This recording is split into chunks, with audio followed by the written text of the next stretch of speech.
Welcome back to Creepy Cinema. Today we delve into the most chilling and baffling unsolved mysteries in modern history.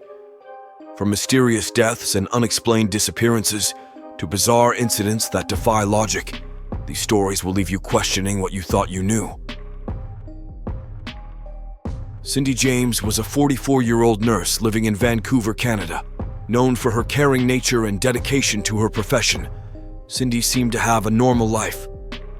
However, everything changed in 1982, shortly after she separated from her husband. What followed was 7 years of relentless harassment that would ultimately lead to her tragic and mysterious death. The harassment began innocently enough with strange phone calls, but it soon escalated. Cindy reported prowlers around her house, found threatening notes on her doorstep, and experienced repeated acts of vandalism, such as her porch light bulbs being smashed. Cindy involved the police and hired private investigators to get to the bottom of the threats. But despite their efforts, the harassment continued to escalate. Cindy described terrifying incidents where she was attacked and left bound and gagged by unknown assailants. The threats turned even more sinister. Cindy found dead cats on her property, and in one instance she was discovered in her car, semi-conscious with a black stocking tied tightly around her neck. In her desperate attempts to protect herself, Cindy moved houses, changed her phone number, and even had friends stay with her. Despite all this, the harassment never stopped. The police grew skeptical, suspecting that Cindy might be orchestrating the events herself, although no concrete evidence supported this theory. On May 25, 1989, Cindy disappeared. Her car was found in a shopping mall parking lot with groceries and a wrapped gift inside. 2 weeks later, on June 8th, her body was discovered in the yard of an abandoned house. Her hands and feet were bound, and she appeared to have died from an overdose of morphine and other drugs. The police investigation concluded that Cindy's death was a probable suicide, a ruling that left many unanswered questions. How could she have tied herself up after injecting the lethal dose? If it was murder, who had the motive and means to torment her for so long and then kill her in such a bizarre manner? Many theories have been proposed. Some believe Cindy was the victim of a sadistic stalker who finally ended her life. Others think she might have staged the harassment and her death to escape her troubled life. The lack of conclusive evidence and the strange circumstances surrounding her death have left this case shrouded in mystery. Despite the official ruling, the mystery of Cindy James's death remains unsolved. Was it a suicide, a murder, or something else entirely? What do you think happened to Cindy James? Let us know your thoughts and theories in the comments below.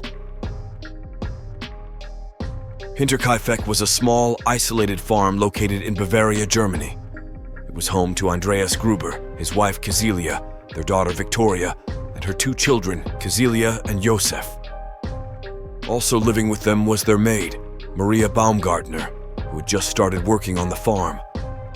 What seemed like a peaceful rural life was shattered in March 1922. Days before the tragedy, Andreas Gruber reported strange occurrences on the farm. Footprints in the snow leading from the forest to the house, but none leading back. The family heard footsteps in the attic, and a set of house keys went missing.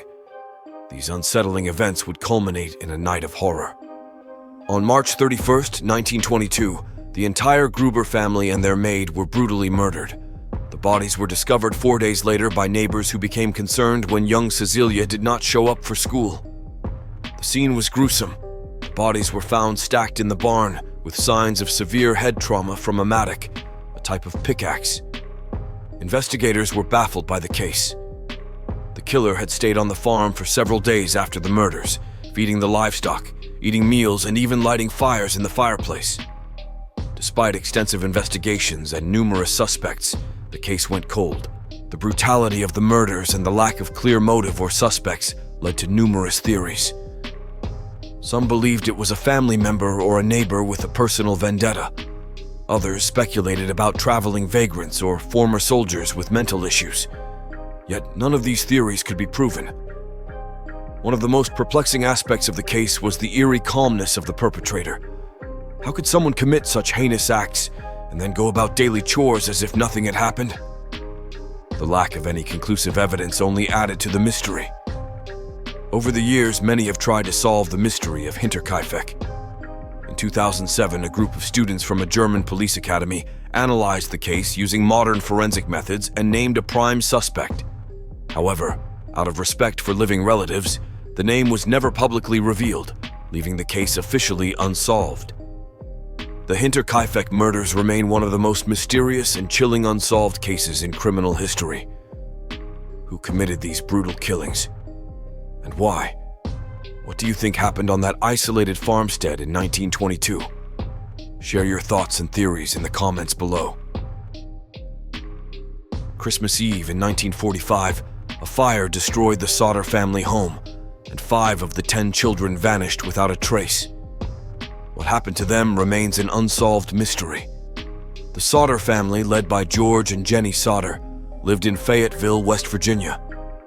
They were a large, close-knit family with 10 children, but their lives were forever changed on Christmas Eve, 1945, when a fire broke out in their home. George, Jenny, and 4 of the children managed to escape the blaze. However, 5 of the children, Maurice, Martha, Louis, Jenny, and Betty, were nowhere to be found.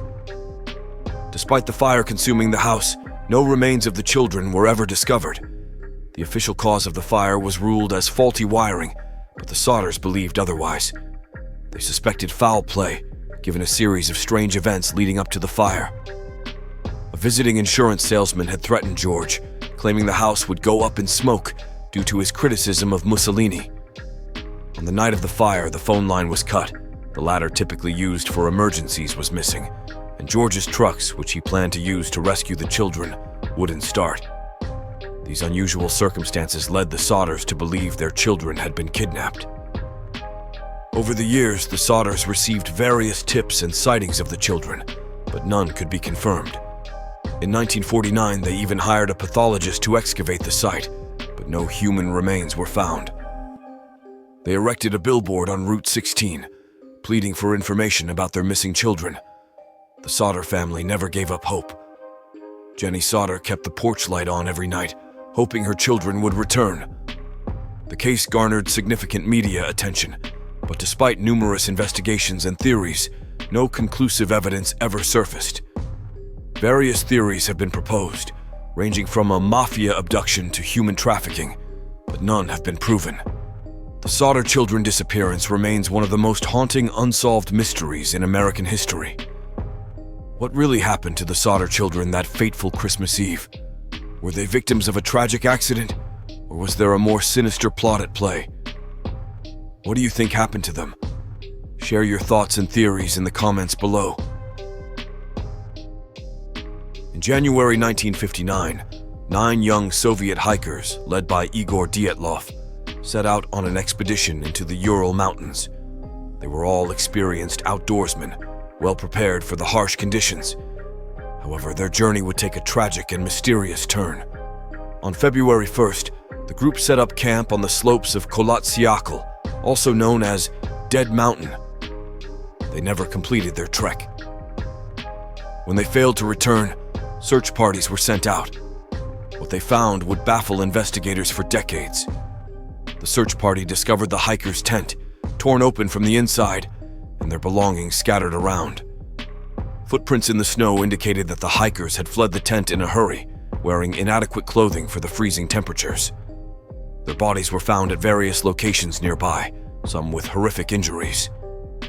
Some of the hikers died of hypothermia, but others had bizarre injuries: skull fractures, broken ribs, and one even missing her tongue. Despite these injuries, there were no signs of a struggle. The official Soviet investigation concluded that an unknown compelling force had caused their deaths.